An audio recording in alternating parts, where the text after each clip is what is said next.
So good morning everyone. आज हम linear transformation के न्यू लेक्चर सीरीज स्टार्ट कर रहे हैं। सो लेक्चर नंबर 1 में हम पढ़ेंगे सिमिलर लीनियर ट्रांसफॉर्मेशन। स्टार्ट करने से पहले आप लोगों को एक बात बता दूं कि लीनियर ट्रांसफॉर्मेशन आप लोग ग्रेजुएशन में भी पहले पढ़ के आए हो। ठीक है, ग्रेजुएशन में हमने लीनियर अलजेब्रा में लीनियर ट्रांसफॉर्मेशन पढ़ी है काफ़ी अच्छे से, मतलब उनका बेस तो हमारा बना हुआ है। सो मैं ये कंसिडर करके चल रहा हूँ कि आपको लीनियर ट्रांसफॉर्मेशन क्या है ये पता है। ठीक है, सो सिमिलर लीनियर ट्रांसफॉर्मेशन क्या होती है, जैसे हम लोगों ने सिमिलर मैट्रिसेस पढ़ी थी। हमने बोला था अगर एक मैट्रिक्स ए है और दूसरी मैट्रिक्स बी है तो ये सिमिलर कब होती हैं, if there exist some matrix P such that A is equals to P inverse or B is equals to P inverse।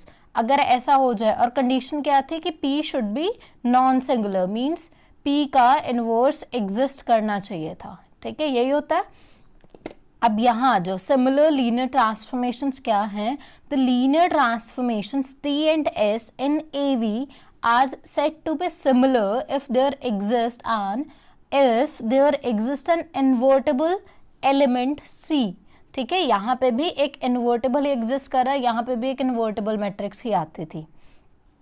Such that one of the transformation can be written as, या तो आप T को ऐसे लिख पाओ या फिर S को T की फॉर्म में लिख पाओ। ठीक है, तो हम बोलेंगे इस टाइप की दो लीनियर ट्रांसफॉर्मेशन सिमिलर होंगी अगर कोई नॉन सिंगुलर मैट्रिक्स C इस टाइप से एग्जिस्ट कर जाए। Next definition is invariant subspaces. ये थोड़ा सा न्यू है आप लोगों के लिए। Let V be a vector space. V कोई भी वेक्टर स्पेस लिया और W उसका कोई भी सब स्पेस ले लिया।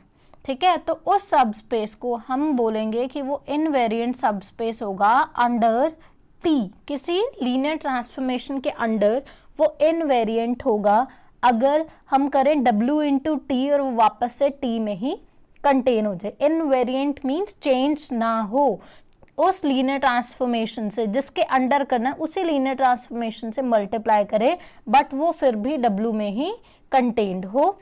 ठीक है, या फिर आप इसको ऐसे लिख सकते हैं कि small W into T belongs to W for all W belongings to W। ये और ये सेम ही चीजें हैं दोनों, ये तो आप लोग बहुत अच्छे से जानते हैं। अब एक थ्योरम करेंगे। ठीक है, and this is the important theorem. ठीक है, एग्जाम में काफी बार पूछी भी जाती है, तो आप लोगों को ध्यान से पढ़ना है। थ्योरम की स्टेटमेंट है let T belongs to AV and W is invariant subspace of V। ठीक है, ये इनवेरिएंट से ही रिलेटेड है, तो आप लोगों को इनवेरिएंट की डेफिनेशन समझ आ चुकी है कि किसी ट्रांसफॉर्मेशन के अंडर W इनवेरिएंट होगा अगर W into T is contained in W। So W is invariant subspace of V, then T induces a transformation T bar।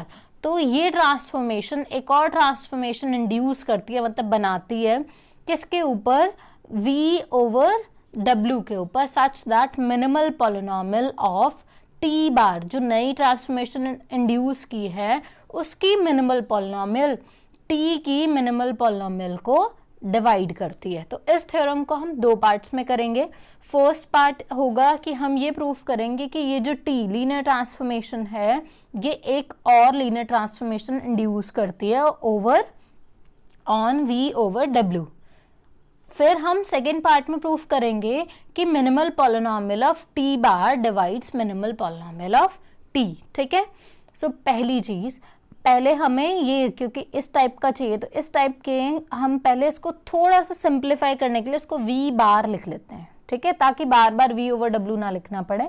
सो हमने इसको V बार सपोज कर लिया, इसमें कोई प्रॉब्लम नहीं है। देन नेक्स्ट हमने क्या किया, हम इसका एलिमेंट किस फॉर्म का होगा वो देखना चाहते हैं। तो आप लोगों को पता है ना कि G/H अगर हम लिखते हैं तो उसमें किस टाइप के एलिमेंट आते हैं, some element of this plus H। हम ऐसे लिखते हैं ना, A प्लस H फॉर्म के एलिमेंट होंगे यहाँ पे, जहाँ पे A G से बिलोंग करेगा। सो यहाँ जो एलिमेंट्स आएंगे वो कहाँ से आएंगे, V प्लस W फॉर्म के, जहाँ पे V कैपिटल V से बिलोंग करेगा। तो ये V प्लस W V बार का एक एलिमेंट होगा। तो इसको भी सिंप्लीफाई करने के लिए देखो, जैसे इसको V बार लेट किया था हमने, स्मॉल V बार ले लिया इसके एलिमेंट को। So small V bar belongings to capital V bar, ये हमने इसके एलिमेंट इंट्रोड्यूस कर दिए। ठीक है, अब हमें क्या दिखाना है कि यही टी एक लीनियर ट्रांसफॉर्मेशन इंड्यूस करती है। तो हमने क्या किया, एक मैपिंग डिफाइन की टी बार, कहाँ से कहाँ तक, क्योंकि इसके ऊपर इंड्यूस करती है तो हमें यहीं से लेके यहीं तक जाना है। सो वी बार से लेके वी बार तक। अब इसको किस टाइप से हमने डिफाइन किया कि इसका एलिमेंट, देखो एक और चीज़ याद रखना, जब आप ग्रेजुएशन में पढ़ते थे ना तो हम पढ़ते थे लीनियर ट्रांसफॉर्मेशन अप्लाई करते थे तो टी ऑफ वी करते थे। ठीक है, तब आप चेक करते थे ना कि लीनियर ट्रांसफॉर्मेशन टी है या नहीं, तो आप चेक करते थे T of U plus V should be equals to T of U plus T of V, और आप चेक करते थे T of alpha U is equals to alpha times T U, ऐसे करते थे। अब जब हम यहाँ पे क्या करेंगे, आपकी बुक के अकॉर्डिंग चलेंगे, तो आपकी बुक में कैसे गिवन है, ऐसे नहीं लिखा हुआ टी ऑफ यू, वहाँ पे इसका मतलब है यू टी। ठीक है, ये नोटेशन थोड़ी सी चेंज हो गई है, टी ऑफ यू को हम जो नोटेशन देंगे वो यू ऑफ टी देंगे। सो आप लोगों को कोई कंफ्यूजन नहीं होनी चाहिए। ठीक है, सो हमने क्या किया, अब इसकी जो वो थी डेफिनेशन, मतलब हम क्या डिफाइन कर रहे हैं यहाँ, T bar of V bar define कर रहे हैं। ठीक है, तो हमने इस टाइप से डिफाइन कर दिया। अभी तो ये सिर्फ इस वी बार की वैल्यू लगाई, फिर अब देखो इसके डेफिनेशन में कैसे लगाई कि W को वो चेंज नहीं करेगा। ठीक है, W एज इट इज रहेगा, और ये जो टी बार है ये अंदर जाएगा तो टी हो जाएगा। ठीक, सो ये बन गया वी टी प्लस डब्ल्यू, इसको दे दिया हमने इक्वेशन नंबर 1। अब क्योंकि हमने मैपिंग खुद से डिफाइन की है तो हम मैपिंग को वेल डिफाइंड प्रूफ करेंगे। तो वेल डिफाइंड कैसे प्रूफ कर रहे हैं ये देखते हैं। सो वेल डिफाइंड प्रूफ करने के लिए किसी भी मैपिंग को हम क्या करते हैं, उसके एलिमेंट्स इक्वल लेके चलते हैं, और हम क्या प्रूफ कर देते हैं कि F of A is equals to F of B. तब हम बोलते हैं कि our mapping F is well defined. ठीक है, ऐसे ही होता था, यही पढ़ा हम लोगों ने ग्रेजुएशन में। तो आ जाओ फटाफट से। सो हमने दो एलिमेंट्स, अब किसके ऊपर ये दिखाना है, यहाँ पे जो डोमेन है वो क्या है, वी बार। सो वी बार के एलिमेंट्स इस फॉर्म के, मतलब V1 bar is equals to V2 bar हम लेके चल रहे हैं। सो V1 बार ये है और V2 बार ये है। ठीक है, मैंने V2 बार को इस साइड ले लिया, या आप ये बोलो कि मैंने माइनस V2 बार से दोनों साइड ऐड कर दिया।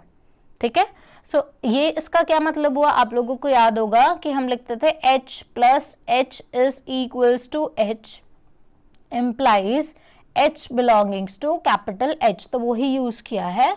This term plus W is equals to W means this belongs to W। अगर ये W से बिलोंग करता है और W तो इनवेरिएंट है अंडर T, तो अगर मैं इसको T से मल्टीप्लाई भी कर दूं तो इधर भी क्या आएगा, WT आएगा, और WT कहाँ कंटेन है, W में। मतलब in short V1 minus V2 times T कहाँ चला गया, W में चला गया। ठीक है, अगर अब इसको सेपरेट कर दें टी को दोनों के ऊपर, क्योंकि ये सेपरेट क्यों कर पाए, ये सेपरेट कर पाए क्योंकि हमें गिवन है कि टी क्या है, एक लीनियर ट्रांसफॉर्मेशन है। अगर ना गिवन होता तो आप सेपरेट नहीं कर सकते थे। ठीक है, so because T is a linear transformation तो हमने सेपरेट कर दिया, and this belongs to W. अब वापस से फिर वही लगाओ, अब ये H से अगर बिलोंग करे तो H plus H is equals to H। Now this belongs to W means this plus W is equals to W। फिर हमने शिफ्ट कर दिया इसको इधर, तो ये मिल गया, ये क्या है, V1 बार T बार, ये वाली डेफिनेशन से। ठीक है, और ये क्या है, V2 bar T2 bar, sorry T bar, V2 bar T bar. So our T bar is well defined, तो हमारी मैपिंग वेल डिफाइंड आ गई। ठीक है, अब हम बात करते हैं लीनियर ट्रांसफॉर्मेशन प्रूफ करने की। अब हम प्रूफ करेंगे कि ये जो T बार है, ये T बार कैसी है, एक लीनियर ट्रांसफॉर्मेशन है V बार के ऊपर। तो वो कैसे प्रूफ होगा, अब ये देखते हैं। सो हमें लीनियर ट्रांसफॉर्मेशन के लिए दो कंडीशन चेक करनी होती हैं, कौन कौन सी, T of U plus V is equals to T of U plus T of V, और जो सेकंड कंडीशन होती है T of alpha U is equals to alpha times T U।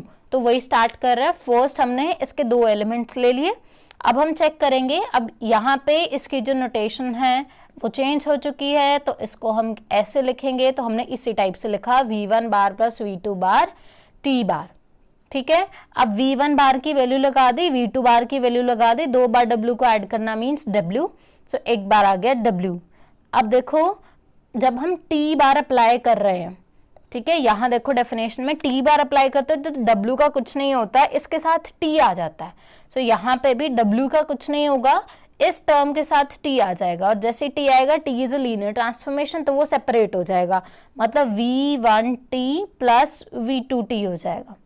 ठीक है, v1t प्लस v2t हो जाएगा, और यहाँ पे प्लस w है, तो w को आप 2 बार ऐड कर लो, एक बार फर्स्ट के साथ ले लो, एक बार इसके साथ ले लो, तो ये क्या बन गया हमारा v1 बार t बार, और ये जो सेकेंड टर्म है ये बन गई v2 bar t bar. Is that clear? So we are done till this. ठीक है, ये हमने फर्स्ट पार्ट प्रूव कर लिया। अब सेकेंड पार्ट में हमने अल्फा कोई भी स्केलर लेना होता है, मींस फील्ड से बिलोंग करने वाला एक एलिमेंट लेना होता है, और एक एलिमेंट हमने डोमेन से पिक करना होता है, और हम चेक करते हैं T of alpha you means alpha U T. ठीक है, अब ऐसे लिखते हैं इसको, तो हमने ये लिख दिया। अब देखो वी बार की हमने वैल्यू लगा दी, ठीक है, फिर अल्फा तो कोई स्केलर है, और ये W क्या है, सब स्पेस है, तो ये तो इसके अंदर ऑलरेडी प्रेजेंट होगा, तो यहाँ मल्टीप्लाई नहीं होगा, सिर्फ अल्फा V के साथ मल्टीप्लाई हो जाएगा। अब इधर T बार लगाया हुआ है, अब आ जाओ फिर से डेफिनेशन के ऊपर, मींस इक्वेशन नंबर 1 पे, तो T बार W के ऊपर कोई इफेक्ट नहीं डालता है, इसके साथ T बन जाता है, सो इसके साथ आ गया T, W रहा अनअफेक्टेड। ठीक है, सो अल्फा टाइम्स दिस, ये कैसे सेपरेट कर पाए, ये हमने लीनियर ट्रांसफॉर्मेशन की प्रॉपर्टी लगाई, स्केलर बाहर आ गया, ये होता है ना अल्फा टाइम्स टी यू, तो वही लगाया। इतना ठीक। अब देखो यहाँ से मैं अल्फा कॉमन ले सकती हूँ, फिर भी ये डब्ल्यू ही रहेगा, तो ये इस टाइप से हमने लिख दिया। फिर ये वाली जो टर्म है, अगर मैं टी को फिर से वापस बाहर ले जाऊँ तो वो टी बार बन जाएगा, और इधर वी प्लस डब्ल्यू रह जाएगा, so V plus W T bar, and this is v1 bar, तो v1 बार आ गया, सॉरी 1 नहीं v बार, तो ये आ गया हमारा। ठीक है, सो इसका मतलब क्या हुआ कि जो t बार है, t bar is a linear transformation on v bar. So thus for t belongings to AV and W is invariant subspace of V, t induces a linear transformation t bar from V bar to V bar। इसको हमने ले लिया equation number 2। अब आगे देखो, आगे हमने दो चीजें क्लेम करनी है। ठीक है, हम दो चीजें क्लेम कर रहे हैं। फर्स्ट इज कि अगर ये W क्या था, इनवेरिएंट था अंडर T, तो अगर W इनवेरिएंट है अंडर T के, तो वो T की किसी पॉजिटिव पावर के भी इनवेरिएंट होगा, means W is invariant under T to the power K, where K is greater than और इक्वल्स टू 0। तो इनवेरिएंट, जब W इनवेरिएंट होता है अंडर T, तो हम लिखते हैं W of T is contained in W। अब ये इनवेरिएंट है T to the power K के, तो बस यहाँ T to the power K आ जाएगा, तो हमें ये प्रूफ करना है। सेकेंड, हम एक और चीज क्लेम कर रहे हैं कि V बार ऑफ T के बार, ठीक है, T के मतलब पहले T to the power K find करना है, फिर बाद में उसका बार लेना है, is equals to V bar T bar to the power K। यहाँ पे बार पहले है, फिर पावर K बाद में रेज की है। So given that W is invariant under T, पहले हम फर्स्ट वाला क्लेम प्रूफ करेंगे, फिर सेकेंड। सो हमें गिवन है कि W क्या है, इनवेरिएंट है under T, so W of T is contained in W। So W मैंने कोई भी एलिमेंट ले लिया W का, इसको हम जनरलाइजेशन से प्रूफ करेंगे। सो मीन्स पहले 2 पावर के लिए, फिर 3 पावर के लिए, फिर 4 पावर के लिए, ऐसे ऐसे हमने प्रूफ करना है। ठीक है, सो पहले 2 पावर के लिए देखते हैं कि कैसे प्रूफ करेंगे। सो 2 पावर के लिए मतलब हमें क्या प्रूफ करना है कि W of T square belongs to capital W for all W belongings to capital W। ये अगर प्रूफ हो गया तो काम हो जाएगा। तो पहले इसको इवैल्यूएट करके देखते हैं कि क्या ये W में जाता है। तो W of T square means पहले एक बार T अप्लाई कर दो, फिर एक और बार T अप्लाई कर दो। ठीक, अब W इनवेरिएंट है under T, so W of T कहाँ जाएगा, W में जाएगा। तो इसके प्लेस पे ये मतलब ये होगा दिस बिलोंग्स टू WT, और WT कहाँ है, W में, सो मीन्स ये कहाँ गया, W में, means W is invariant under T square. Similarly आप प्रूफ कर सकते हो W ऑफ T क्यूब, तो इसको कैसे लिखोगे आप, W ऑफ T और फिर लिखोगे टी स्क्वायर, तो टी स्क्वायर के अंडर इनवेरिएंट है, सो डब्ल्यू ऑफ टी कहाँ गया, डब्ल्यू में, सो ये बन गया, ये कहाँ से बिलोंग कर गया, डब्ल्यू ऑफ टी स्क्वायर में, और ये फिर से कहाँ कंटेन्ड है, डब्ल्यू में। अभी ये किया ना इनवेरिएंट अंडर टी स्क्वायर, तो ये इनवेरिएंट अंडर टी क्यूब भी हो गया। तो in general W is invariant under T to the power K for all K greater than और equals to 0। So let's say this be equation number 3। अब second वाला claim देखते हैं। Second claim में हमने ये डिफाइन की मैपिंग टी के और बाद में बार, ठीक है। सो टी के और बाद में बार हमने एक एलिमेंट इसका पिक किया, तो हम कैसे डिफाइन कर रहे हैं, जैसे हमने टी डिफाइन किया था बिल्कुल सेम मैनर में, वहां पे यहाँ से टी अंदर जाता था तो डब्ल्यू अनअफेक्टेड रहता था और यहाँ टी लग जाता था। अब यहाँ टी टू दी पावर के है तो हम कह रहे हैं डब्ल्यू अभी भी अनअफेक्टेड रहेगा, टी टू दी पावर के इसके साथ लग जाएगा, ठीक। और ये एल टी बनेगी, ये आप लोग चेक कर लेंगे एक बार, जैसे ये ऊपर से चेक किया था हमने कि जो टी बार है वो एल टी बन रही थी, हमने प्रूफ किया ना। सो ऐसे आप चेक करेंगे कि क्या टी टू दी पावर के बार एक एल टी बनती है या नहीं बनती, लीनियर ट्रांसफॉर्मेशन। अब हमने क्या किया है, हमने ये प्रूफ करना है कि v बार टी की पावर k और bar is equals to v bar T bar और बाद में k, ठीक। तो हम पहले इधर का कोई एलिमेंट इवैल्यूएट करते हैं और देखते हैं क्या वो इधर बिलोंग करेगा। सो हमने एक एलिमेंट ले लिया v बार से, ठीक है, क्योंकि यहाँ से लेना है। सो हमने पहले स्क्वायर से, जैसे हमने उसको जनरलाइज किया था फर्स्ट क्लेम को, ऐसे ही सेकंड क्लेम को भी हम जनरलाइज कर रहे हैं। तो जनरलाइज करने के पहले स्क्वायर से स्टार्ट करते हैं, तो स्क्वायर अप्लाई किया, इसका मीनिंग ये टी स्क्वायर यहाँ चला जाएगा, एक बार अप्लाई होगा फिर दोबारा अप्लाई होगा, और बिल्कुल सिंपल कैलकुलेशन है, ये वी टी बन गया, ठीक है, क्योंकि हमने ये वाला टी कहाँ निकाल दिया, बाहर निकाल दिया, तो ये टी बार बन गया। अब इस वाले टी को भी बाहर निकालोगे तो टी बार का स्क्वायर हो जाएगा, स्क्वायर के लिए हमने प्रूफ कर दिया। सो इन जनरल ये T to the power K के लिए भी होल्ड करेगा, and let's say this be equation number 4, ठीक है। आगे देखो, अब आगे हमने लिया एफ ऑफ एक्स, कोई भी पॉलिनोमियल ले ली इस रिंग ऑफ पॉलिनोमियल्स में से, जहां से स्केलर्स एफ में से आएंगे और यहाँ पे जो इंडिटर्मिनेंट है दैट इज एक्स।